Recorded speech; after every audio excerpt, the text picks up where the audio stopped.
এই তিনটি কথা মাথায় রাখুন। যত আপনজনই হোক কখনো নিজের দুর্বলতাকে তাকে বলবেন না, কারণ কোনো না কোনো সময় সেই দুর্বলতা নিয়ে আপনার সামনে সে আপনার শত্রু হয়ে দাঁড়াবে।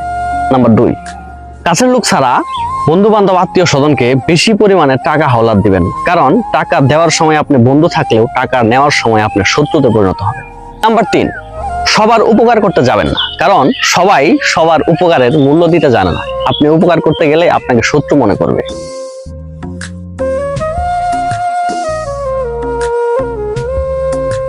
এই তিনটি কথা মাথায় রাখুন।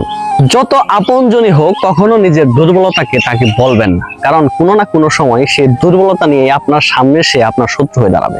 নাম্বার 2, কাছের লোক ছাড়া বন্ধু বান্ধব আত্মীয় স্বজনকে বেশি পরিমাণে টাকা হাওলাত দিবেন না, কারণ টাকা দেওয়ার সময় আপনি বন্ধু থাকলেও টাকা নেওয়ার সময় আপনি শত্রুতে পরিণত হবেন।